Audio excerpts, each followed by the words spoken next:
Hello बच्चों, आप लोगों की डिमांड के हिसाब से आज हम लोग पढ़ेंगे फिजिक्स। ठीक है। अगर आपके सीबीएसई के सिलेबस के हिसाब से देखा जाए तो आपका जो पहला चैप्टर है वो है आपका लाइट। ठीक है। तो आज हम लोग पढ़ेंगे लाइट। अगर हम लाइट की बात करें तो लाइट में दरअसल आपको तीन चीजें पढ़नी है।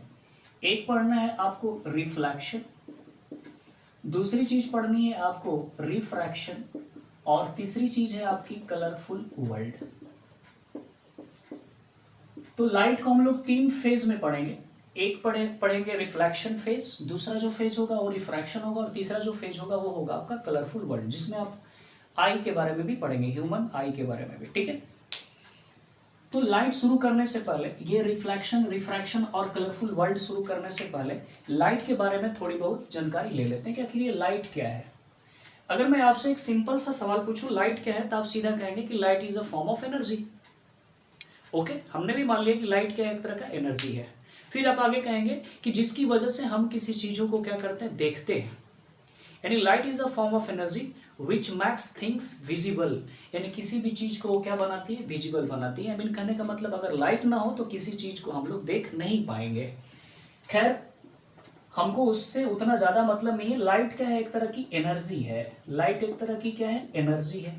और अगर ये एनर्जी है तो बेशक एक जगह से दूसरी जगह ट्रेवल कर रही है, तभी तो आप देख पा रहे हैं। तो अगर ये एनर्जी है और एक जगह से दूसरी जगह ट्रेवल कर रही है तो बेशक कोई ना कोई रास्ता जरूर होगा, यानी किसी न किसी रास्ते को जरूर वो फॉलो करती हुई आगे बढ़ी होगी। तो एनर्जी जिस रास्ते से होके एक जगह से दूसरी जगह ट्रेवल करती है, उसी रास्ते को हम लोग क्या कहते हैं जी, वेव कहते हैं। क्या कहते हैं, वेव। यानी हम यहाँ पे शुरू करेंगे वेव, क्योंकि वेव के बारे में थोड़ा बहुत इंट्रोडक्शन जरूरी है, जो कि आपको आगे क्या देगा, काम देगा।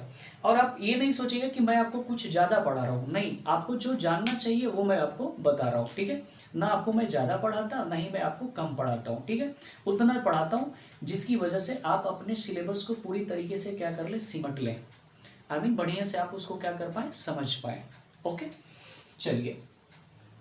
अगर इस वेव की बात करूं तो मैंने बोला कि कुछ नहीं है, एक तरह का क्या है, it is defined as a pattern. एक तरह का एक पैटर्न है।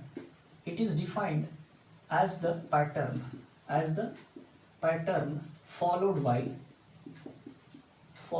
The energy. एनर्जी के द्वारा जो पैटर्न फॉलो किया जाएगा, जो एक जगह से दूसरी जगह ट्रेवल करती है, उसी को हम लोग क्या कहते हैं, वेव कहते हैं। वेव के बारे में आपको थोड़ा बहुत जानकारी होना चाहिए। आपने 9th क्लास में वेव के बारे में पढ़ा होगा कि ये जो वेव होते हैं दो तरह की होती है। एक होता है आपका मैकेनिकल वेव, एक होता है आपका मैकेनिकल वेव, और एक होता है आपका नॉन मैकेनिकल वेव। ठीक है, नॉन मैकेनिकल वेव। अगर मैं इस मैकेनिकल वेव की बात करूं तो मैकेनिकल वेव एक ऐसा वेव है जिसको ट्रैवल करने के लिए मीडियम की जरूरत होती है। I mean requires medium to propagate. Okay, propagate का मतलब होता है ट्रैवल। ठीक है ना, फिजिक्स में हम लोग ट्रैवल के लिए क्या यूज करते हैं, प्रोपगेट। ये वेव के टर्म है। ठीक है ना, तो रिक्वायर्स मीडियम टू प्रोपगेट, इसीलिए इसको हम लोग एक और नाम से जानते हैं, इसको हम लोग बोलते हैं मटेरियल वेव। क्या बोलते हैं जी, मटेरियल वेव। और एक ऐसा वेव जिसको ट्रैवल करने के लिए मीडियम की जरूरत नहीं होती है, उसको हम लोग क्या कहते हैं, नॉन मैकेनिकल वेव। यानी कहने का मतलब है does not require medium. Okay, उसको हम लोग कहते हैं जी non mechanical wave. Requires medium to propagate, उसको कहेंगे हम लोग मैकेनिकल। अगर मैं एग्जाम्पल की मैं बात करूं तो आपके सामने मैं दो एग्जाम्पल ले रहा हूं। एक मैं ले रहा हूं लाइट और दूसरा ले रहा हूं साउंड। इन दोनों में अपन कंपेयर करके देखेंगे कि कौन मैकेनिकल है और कौन आपका नॉन मैकेनिकल है। अगर मैं साउंड की बात करूं तो साउंड बेशक एक जगह से दूसरी जगह ट्रैवल करता है, क्योंकि साउंड भी एक तरह का क्या है, एनर्जी है। ओके, वेव है, दरअसल साउंड वेव है एक तरह का। तो साउंड एक जगह से दूसरी जगह क्या करता है जी, ट्रैवल करता है। अगर मान लीजिए कि अगर मीडियम ना हो तो बेशक साउंड जो है एक जगह से दूसरी जगह ट्रैवल नहीं कर पाएगा। ठीक है, ये मेरी जो आवाज है आपको सुनाई इसलिए दे रही क्योंकि हमारे और आपके बीच में क्या है, एक तरह का मीडियम है। वो एयर हो सकता है या कोई और भी मीडियम हो सकता है, नो डाउट, लेकिन यहाँ पे एयर मीडियम है। तो आप मेरी आवाज को क्या कर पा रहे हैं, सुन पा रहे, क्योंकि यहाँ पे क्या है, एयर मौजूद है। ठीक है, यानी यहाँ पे मीडियम है। अगर यहाँ पे मीडियम नहीं होता, अगर मैं वैक्यूम क्रिएट कर दूँ तो बेशक आप मेरी आवाज़ नहीं सुन पाएंगे, सिर्फ और सिर्फ मेरे होठ हिलते हुए दिखाई देंगे। ओके, होठ मेरे हिलते हुए इसलिए दिखाई देंगे क्योंकि जो मेरा होठ का हिलना है वो दिखाई किसकी वजह से दे रहा है, लाइट की वजह से दे रहा है। और लाइट एक ऐसा वेव है, आई मीन कहने का मतलब ऐसा वेव है जिसको ट्रैवल करने के लिए मीडियम की जरूरत नहीं होती है, ठीक है ना। आई मीन लाइट किस कैटेगरी के अंतर्गत आएगा, आपका नॉन मैकेनिकल वेव के अंतर्गत आएगा, और साउंड वेव जो है वो किस कैटेगरी के अंतर्गत आएगा, आपको मैकेनिकल वेव के कैटेगरी के अंतर्गत आएगा। तो ये रहा आपका साउंड वेव, यहाँ पे एग्जांपल ले लिए। या फिर आपने देखा होगा वेव ऑन अ स्ट्रिंग, ठीक है। और यहाँ पे हम लोग नॉन मैकेनिकल वेव में एक नए वेव से आपको इंट्रोड्यूस कराऊंगा जिसको हम लोग कहते हैं इलेक्ट्रोमैग्नेटिक वेव, ठीक है। इलेक्ट्रोमैग्नेटिक वेव का ही आपका हिस्सा होता है क्या जी, लाइट। लाइट हिस्सा है, एक पार्ट है किसका, इलेक्ट्रोमैग्नेटिक वेव का। हम लोग आगे समझ लेंगे इस बात को, ठीक है। ये तो रहा एक एस्पेक्ट जिसमें हमने सीखा कि वेव दो तरह का होता है, मैकेनिकल और नॉन मैकेनिकल। अगर मैं एक दूसरे एस्पेक्ट की बात करूं तो यहाँ पे जो वेव होता है आपने पढ़ा होगा, एक होता है आपका लॉन्गिट्यूडिनल और एक होता है आपका ट्रांसवर्स। नहीं, एक होता है आपका लॉन्गिट्यूडिनल और दूसरा जो होता है वो होता है आपका ट्रांसवर्स। ये जो हमने क्लासिफिकेशन किया है, किस बेसिस पे क्लासिफिकेशन किया है, यहाँ पे दो बेसिस है। एक है direction of propagation, direction of propagation of energy, या फिर इसी को आप क्या कंसीडर कर सकते हैं, वेव कंसीडर कर सकते हैं। और दूसरा जो है वो है direction of vibration, direction of vibration of particles in a medium, ठीक है, पार्टिकल्स इन अ मीडियम। अगर मान लीजिए कि एनर्जी का प्रोपगेशन का जो डायरेक्शन है और जो वाइब्रेशन का डायरेक्शन है पार्टिकल का, अगर वो दोनों के दोनों क्या हो जाए, सेम हो जाए, तो वो क्या हो, किस कैटेगरी के अंतर्गत आएगा, लॉन्गिट्यूडिनल वेव की कैटेगरी के अंतर्गत आएगा। मान लेते हैं कि ये जो है पार्टिकल का वाइब्रेशन का क्या है, डायरेक्शन है, और ये जो है वो किसका डायरेक्शन है जी, एनर्जी के प्रोपगेशन का डायरेक्शन है। तो ये जो वेव है वो किस कैटेगरी के अंतर्गत आएगा, लॉन्गिट्यूडिनल वेव के कैटेगरी के अंतर्गत आएगा। ट्रांसवर्स वेव की बात कर ले, मान लेते हैं कि पार्टिकल क्या है, अप एंड डाउन मूव कर रहा है और एनर्जी जो है इसके ठीक परपेंडिकुलर क्या कर रही है, प्रोपगेट कर रही है मीडियम में। तो इस तरह की वेव को अपन क्या कहते हैं जी, ट्रांसवर्स वेव कहते हैं। यानी ट्रांसवर्स वेव में direction of propagation of energy perpendicular होता है direction of vibration of particle के, और लॉन्गिट्यूडिनल में direction of propagation of energy जो होता है वो इन द डायरेक्शन होता है direction of vibration of particles, ठीक है, direction of vibration of particles. I hope कि ये बात समझ गए होंगे। लॉन्गिट्यूडिनल वेव में आपने ये भी सुना होगा कि इसमें किसका एग्जांपल अपन देते हैं, साउंड वेव का। किसका एग्जांपल देते हैं, साउंड वेव का। साउंड वेव में पार्टिकल जिस डायरेक्शन में मोशन करते हैं या जिस डायरेक्शन में उनका क्या होता है, वाइब्रेशन होता है, उसी डायरेक्शन में एनर्जी भी क्या करती है, प्रोपोगेट करती है। तो साउंड वेव किसका एग्जांपल हो गया, लॉन्गिट्यूडिनल वेव का। साथ ही साथ साउंड वेव को ट्रेवल करने के लिए किसकी जरूरत होती है जी, मीडियम की जरूरत होती है, इसीलिए वो मैकेनिकल वेव भी है। इसीलिए कहा जाता है कि साउंड वेव क्या है, मैकेनिकल लॉन्गिट्यूडिनल वेव है। और ट्रांसवर्स वेव की बात करें तो यहाँ पे एग्जाम्पल ले लेते हैं, वेव ऑन अ स्ट्रिंग, ठीक है। आपने तार को छेड़ा होगा, ठीक है ना, जैसे तार को अगर प्लग करते हैं तो बेशक उसके अंदर एक वेव क्रिएट होती है, और वो वेव किस तरह की होती है जी, ट्रांसवर्स वेव की। या फिर कभी आपने स्टोन फेंका होगा नदी के पानी में, तो नदी के पानी में जैसे ही आप स्टोन फेंकते हैं तो यहाँ पे जो नदी के पानी होता है कुछ इस तरह से होता है। ये जो एनर्जी है, जो आपने पॉन्ड में जो आपने एनर्जी दी, वो एनर्जी पानी में गई, और वो एनर्जी कहाँ तक जाती है जी, किनारे तक जाती है। कहाँ तक जाती है, किनारे तक जाती है। लेकिन आपने देखा होगा कि पानी जो है ऊपर और कभी नीचे, कभी ऊपर और कभी नीचे, यानी पार्टिकल का जो डायरेक्शन है वो क्या है, अप एंड डाउन है, और जो एनर्जी है ठीक उसके क्या है, परपेंडिकुलर है। तो इस तरह के वेव को अपन क्या कहते हैं जी, ट्रांसवर्स वेव कहते हैं, ठीक है।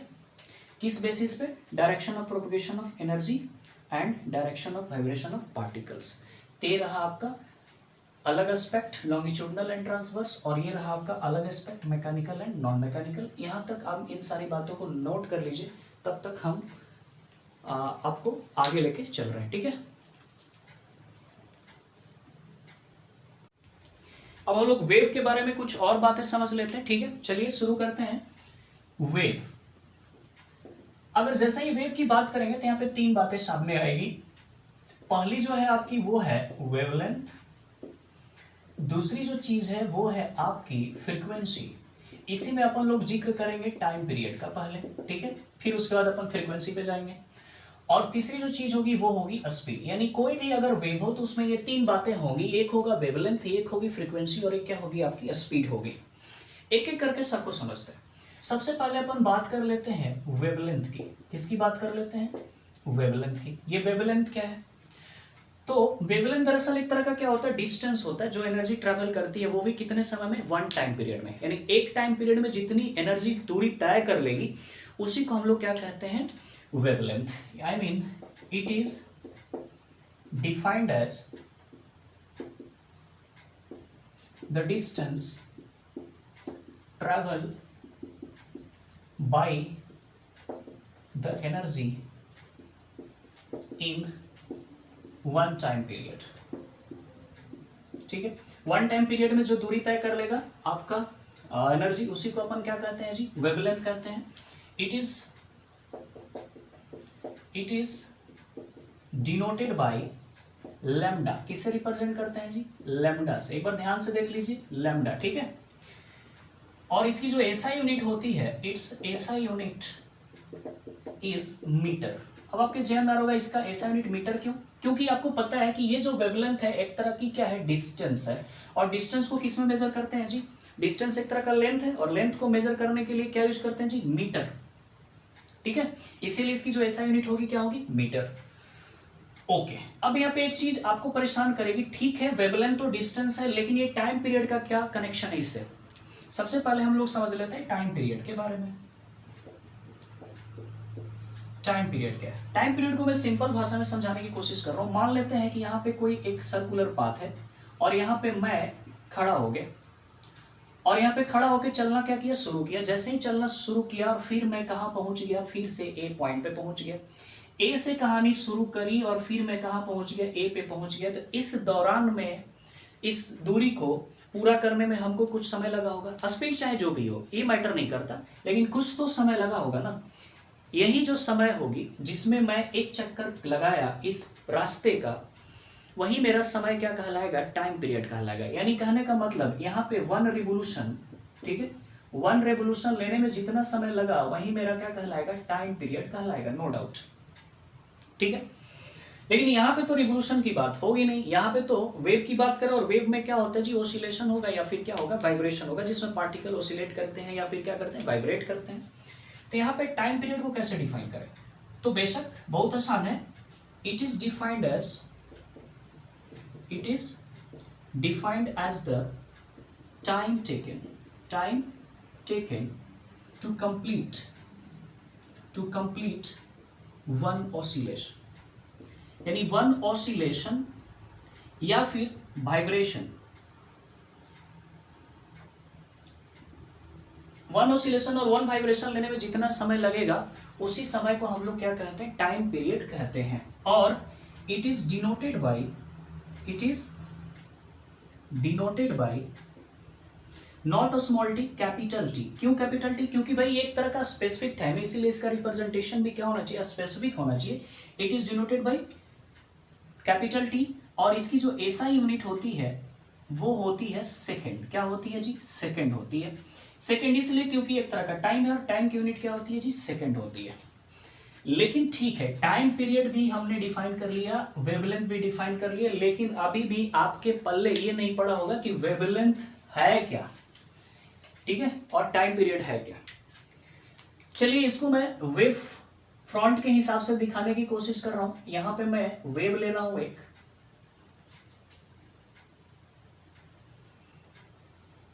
इस वेव को या तो आप क्रेस्ट और ट्रफ के फॉर्म में समझिए, या फिर आप कंप्रेशन और रेयरफैक्शन के फॉर्म में समझिए। आपको पता है कि ये क्या है, कंप्रेशन है, ये रेयरफैक्शन है, ये कंप्रेशन है, और ये क्या है, रेयरफैक्शन है।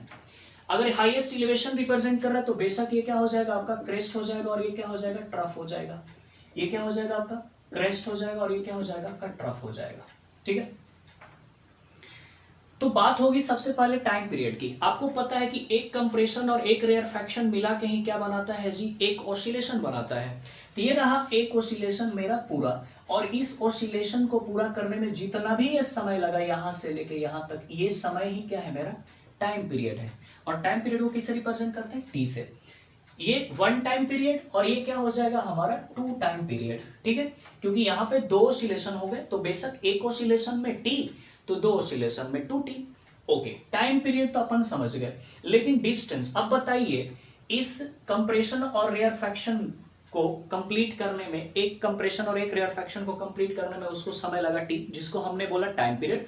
उस दौरान एनर्जी यहां से लेके यहां तक गई, उस दौरान एनर्जी यहां से लेके कहां गई, यहां तक गई। तो ये जो डिस्टेंस है, इसी डिस्टेंस को अपन क्या कहते हैं, वेवलेंथ कहते हैं, ठीक है। यानी एक कंप्रेशन और एक रेयरफैक्शन के बीच की दूरी, ये रहा आपका कंप्रेशन और ये रहा आपका रेयरफैक्शन, इनके बीच की दूरी क्या कहलाएगी आपकी, वेवलेंथ कहलाएगी। यहां से लेके यहां तक की दूरी क्या कहलाएगी आपकी, वेवलेंथ कहलाएगी। आपको बुक में बोला गया होगा कि यहां पे 2 क्रेस्ट या फिर 2 ट्रफ के बीच के दूरी को ही हम लोग क्या कहते हैं जी, वेवलेंथ कहते हैं। हाँ ठीक है कुछ हद तक, लेकिन एक्चुअल में क्या होता है कि एक कंप्रेशन और एक रेयरफैक्शन यानी एक ऑसिलेशन में जितनी दूरी तय कर जाएगी एनर्जी, उसी को अपन क्या कहते हैं, वेवलेंथ कहते हैं। तो ये हमारा क्या है, वेवलेंथ है, ये भी हमारा क्या है, वेवलेंथ है। आई होप कि आपको वेवलेंथ और टाइम पीरियड समझ में आ गया होगा। अब अपन एक नया टर्म से इंट्रोड्यूस कराते हैं आपको, जिसको अपन बोलते हैं फ्रीक्वेंसी। क्या बोलते हैं, फ्रीक्वेंसी। तो फ्रीक्वेंसी कुछ नहीं है, it is defined as the number of oscillation in 1 second, ठीक है। 1 सेकेंड में जितना ऑसिलेशन होगा उसी को अपन क्या कहेंगे, उसके नंबर को क्या कहेंगे अपन, फ्रीक्वेंसी कहेंगे, ठीक है। जैसे अगर मैं बोलूं कि t सेकेंड में आपको पता है कि नंबर ऑफ ऑसिलेशन कितना होगा, 1 होगा। इसीलिए अगर मैं 1 सेकंड की बात करूं तो 1 सेकंड में कितना हो जाएगा, 1/t। और ये जो 1/t है इसी को अपन क्या बोलते हैं, फ्रीक्वेंसी बोलते हैं, या फिर इसको हम लोग न्यू से भी रिप्रेजेंट करते हैं, ठीक है, न्यू। ओके, इसको हम लोग किससे रिप्रेजेंट करते हैं, न्यू से भी रिप्रेजेंट करते हैं। यानी न्यू इज इक्वल टू क्या हो गया आपका 1/t। यहाँ पे आप देख सकते हैं कि ये जो न्यू है, आई मीन बोले तो ये जो फ्रीक्वेंसी है वो रेसिप्रोकल है किसका, टाइम पीरियड का। क्या है, रेसिप्रोकल है टाइम पीरियड का। यानी भी बोल सकते हैं it is reciprocal of time period. Okay, समझ भाई बात, ठीक है। रिप्रेजेंट तो हो गया, इसको न्यू से रिप्रेजेंट करते हैं। अच्छा, इसकी जो ऐसा यूनिट होगी वो क्या होगी, ऐसा यूनिट करने का मतलब 1 अपॉन क्या होगा, जो टाइम पीरियड की यूनिट होगी 1/सेकंड, यानी इसी को क्या कहेंगे जी, पर सेकंड।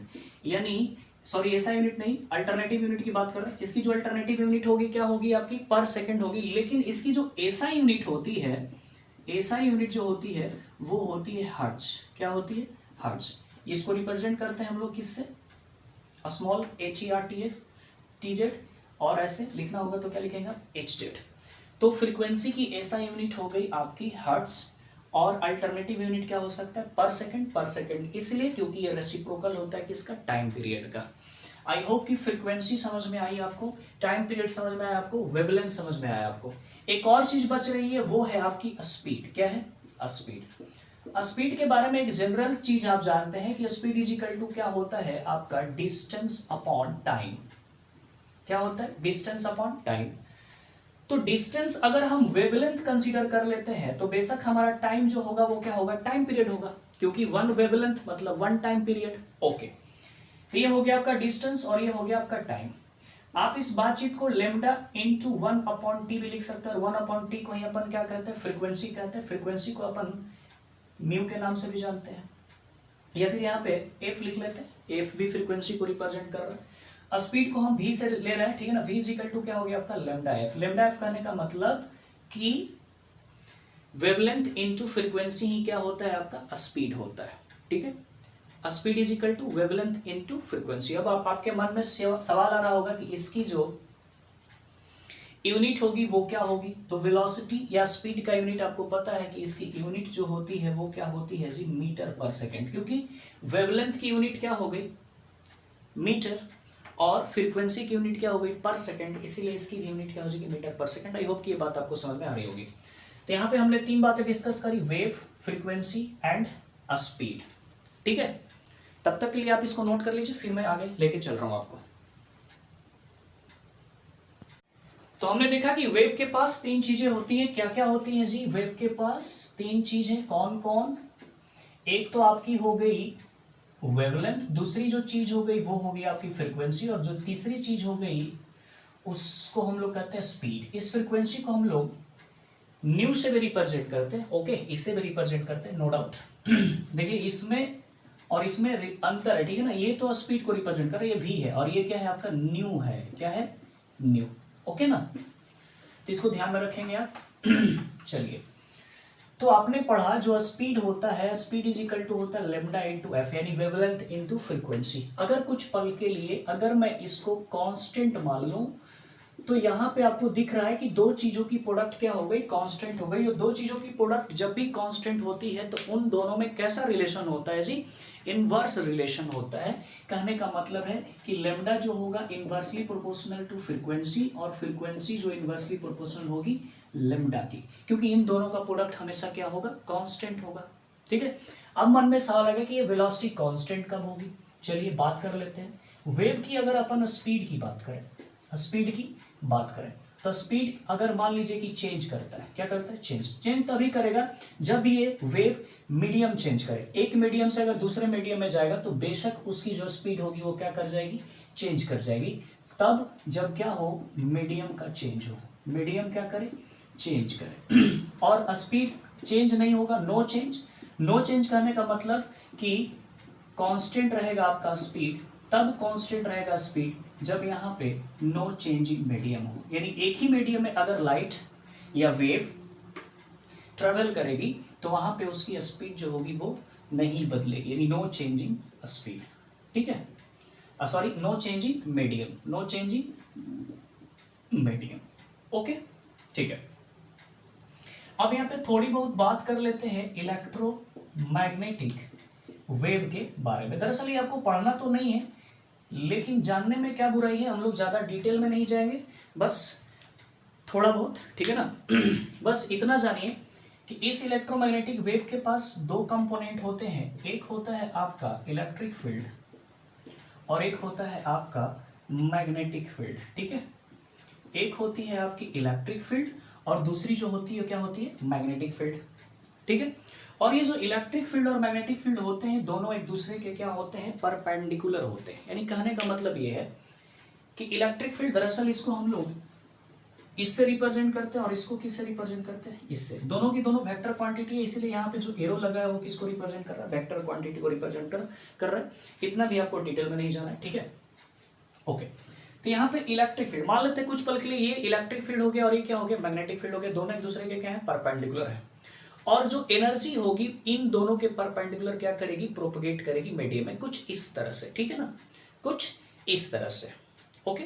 ये आपकी इलेक्ट्रिक फील्ड, ये आपकी मैग्नेटिक फील्ड, या फिर ये मैग्नेटिक फील्ड और ये इलेक्ट्रिक फील्ड, और इन दोनों के परपेंडिकुलर एनर्जी क्या करेगी, प्रोपगेट करेगी।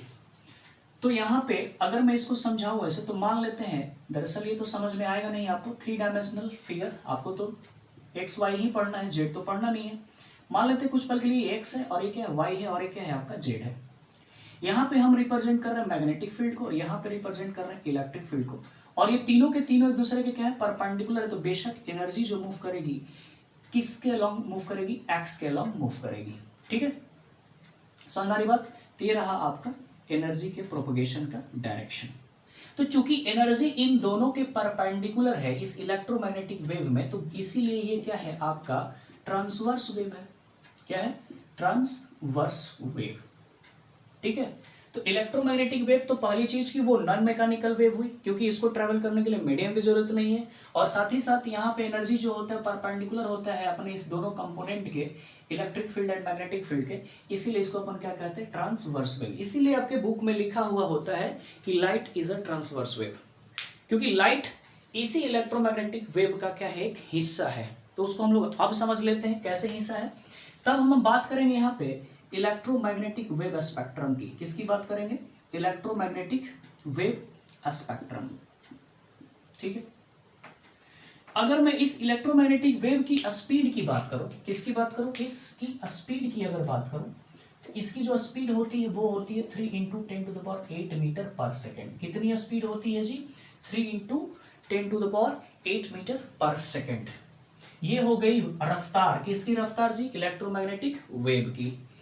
ओके, अगर ये इलेक्ट्रोमैग्नेटिक वेव अगर एक किसी सिंगल मीडियम में ट्रेवल कर रहा है तो बेशक वहां पे स्पीड इसकी क्या होगी? स्पीड तो होगी 3 इंटू 10⁸ मीटर पर सेकेंड, क्योंकि यहाँ पे स्पीड चेंज करने की बात नहीं कर रहे हैं। और ये जो स्पीड है वो स्पीड कहाँ की है जी? वैक्यूम की है। किसकी है? वैक्यूम में। वैक्यूम में ही स्पीड सबसे मैक्सिमम होती है या हाईएस्ट होती है इलेक्ट्रोमैग्नेटिक वेव का। लेकिन जैसे ही वैक्यूम से किसी दूसरे मीडियम में जाएगा तो उसकी स्पीड क्या हो जाएगी? बदल जाएगी, यानी स्पीड क्या हो जाता है? घट जाता है, कम हो जाता है। और हाईएस्ट स्पीड कहाँ होता है जी? वैक्यूम में। वो स्पीड क्या हो रही है? 3 इंटू 10⁸ मीटर पर सेकेंड। मैं वैक्यूम की बात कर रहा हूं और यहाँ पे बात कर रहा हूं इलेक्ट्रोमैग्नेटिक वेव स्पेक्ट्रम, यानी different type of electromagnetic wave. और different type of electromagnetic wave यानी इलेक्ट्रोमैग्नेटिक वेव को क्लासिफाई किया गया उनके वेवलेंथ और फ्रीक्वेंसी के बेसिस पे। तो उनके वेवलेंथ और फ्रीक्वेंसी के बेसिस से अगर देखा जाए तो हम बात कर लेते हैं सबसे पहले रेडियो वेव की, फिर उसके बाद आता है आपका माइक्रोवेव, फिर उसके बाद आ जाता है आपका इंफ्रारेड, फिर उसके बाद आ जाता है आपका बीप गियोर, जिसको आप कहते हो ना violet, indigo, blue, green, yellow, orange, red. और इसके बाद आ जाता है अल्ट्रा वायलेट, फिर उसके बाद एक्सरे, फिर उसके बाद आपकी गामा रे। ठीक है, इसमें सबसे ज्यादा वो जो वेवलेंथ होता है वो किसका वेवलेंथ होता है जी? रेडियो वेव का, यानी लार्जेस्ट वेवलेंथ।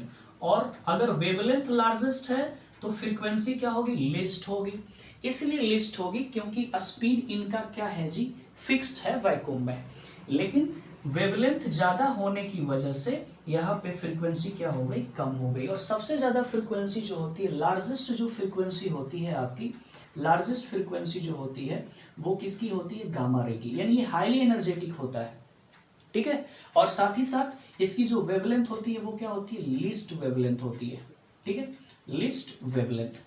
अगर हम इधर से इधर जाएंगे, ठीक है ना, अगर मैं लेफ्ट से राइट जाऊंगा तो बेशक जो लेमडा होगा, आई मीन वेवलेंथ होगा, वो घटेगा और फ्रीक्वेंसी क्या करेगी? आपकी इंक्रीज करेगी।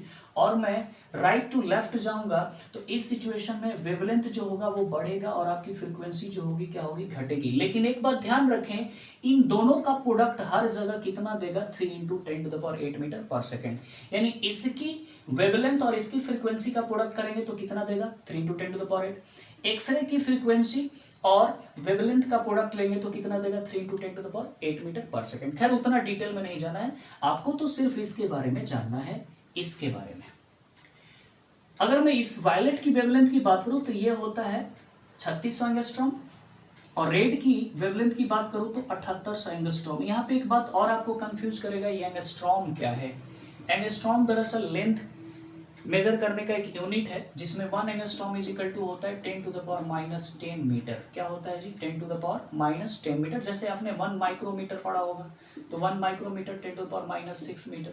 जैसे आपने 1 मिलीमीटर पढ़ा होगा तो 10⁻⁻3 मीटर। उसी तरह एंगस्ट्रॉम भी क्या है? एक तरह का यूनिट है। किसका यूनिट है? लेंथ का यूनिट है। अगर आप एंगस्ट्रॉम में नहीं समझ पा रहे हैं तो बेशक इसको मल्टीप्लाई करा दीजिए किससे? 10⁻⁻10 से, तो बेशक रिजल्ट आएगा 3 इंटू 10⁻⁷ मीटर, और ये आएगा 7 इंटू 8 इंटू 10⁻⁷ मीटर।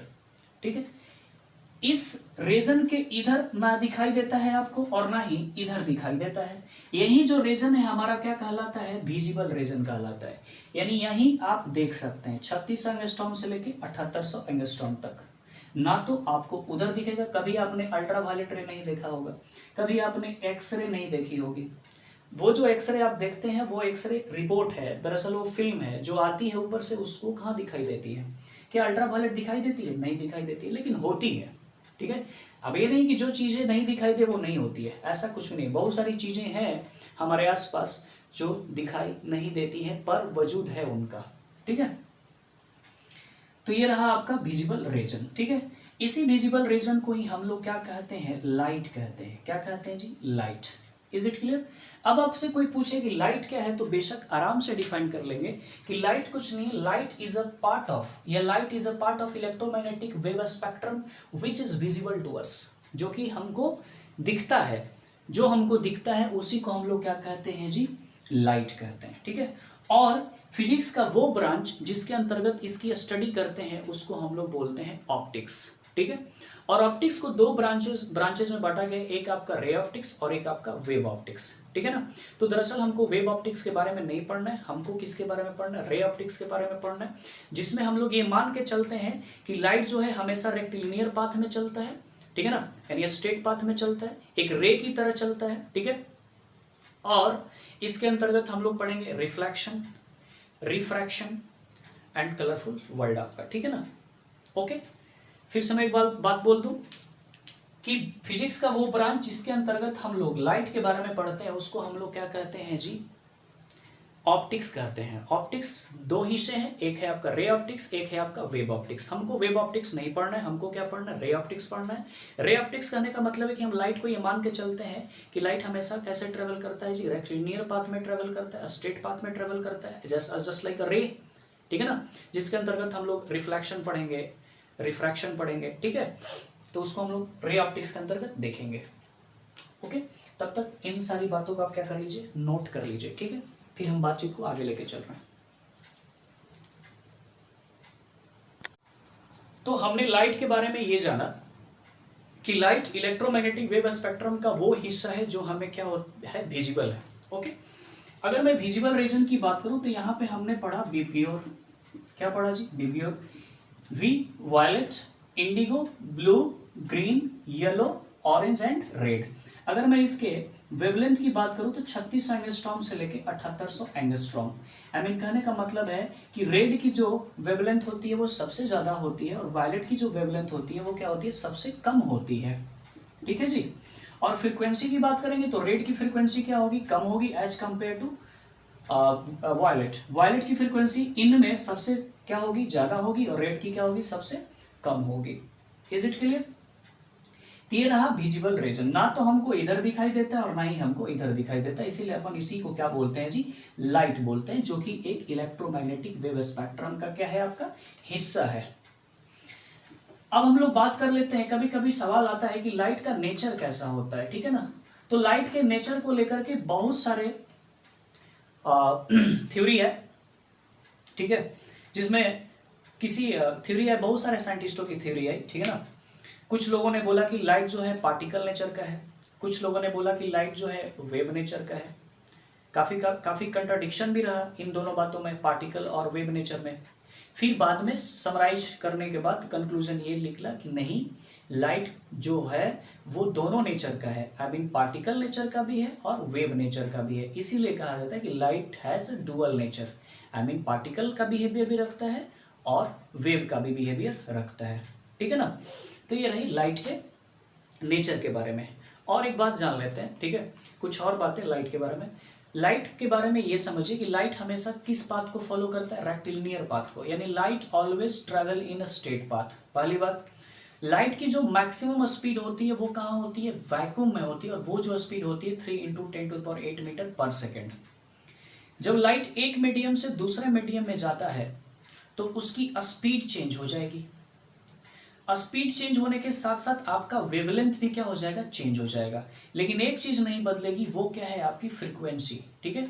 जिस तरह मैटर की कैरेक्टरिस्टिक प्रॉपर्टी होती है मास, ठीक उसी तरह इलेक्ट्रोमैग्नेटिक वेव की जो कैरेक्टरिस्टिक प्रॉपर्टी होती है वो क्या होती है, फ्रीक्वेंसी। फ्रीक्वेंसी कभी नहीं बदलता, मीडियम चाहे बदल जाए, ठीक है, फ्रीक्वेंसी कभी नहीं बदलेगा। एक बात का ध्यान रखें, फिर से मैं बोल रहा हूं कि जब लाइट एक मीडियम से दूसरे मीडियम में ट्रेवल करेगा तो उसकी स्पीड बेशक चेंज करेगी और साथ ही साथ उसकी वेवलेंथ भी क्या हो जाएगा, चेंज कर जाएगा, लेकिन फ्रीक्वेंसी कभी नहीं बदलेगी।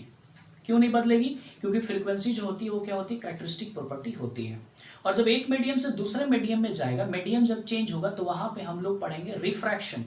और जब मीडियम चेंज ना हो और किसी मीडियम किसी सरफेस के साथ सरफेस पे फॉल करे और लौट के उसी मीडियम में आ जाए तो वहां पे हम लोग पढ़ेंगे रिफ्लेक्शन, ठीक है। अगर मीडियम आपका ट्रांसपेरेंट है तो लाइट आर से पार जा सकता है, यानी एक पार से दूसरी पार जा सकता है, लेकिन अगर मीडियम आपका ऑपेक होगा तो कभी भी लाइट एक पार से दूसरी पार नहीं जा पाएगा, ठीक है ना, वहां पे शैडो का फॉर्मेशन होता है। Is it clear? ओके, इतनी बात तो क्लियर हो गई। अब हम लोग खेल शुरू करते हैं, ठीक है। अब यहाँ पे हम लोग सबसे पहले सीखेंगे सोर्स के बारे में। किसके बारे में? सोर्स के बारे में, ठीक है। सोर्स एक ऐसा ऑब्जेक्ट होता है, ठीक है, जो क्या करता है जी, लाइट इमिट करता है हर डायरेक्शन में, ठीक है। आई मीन कहने का मतलब है एन ऑब्जेक्ट, ये ऑब्जेक्ट ध्यान रखें कि ये जो ऑब्जेक्ट है आपका पॉइंट ऑब्जेक्ट भी हो सकता है या फिर क्या हो सकता है, एक्सटेंडेड भी हो सकता है, ठीक है।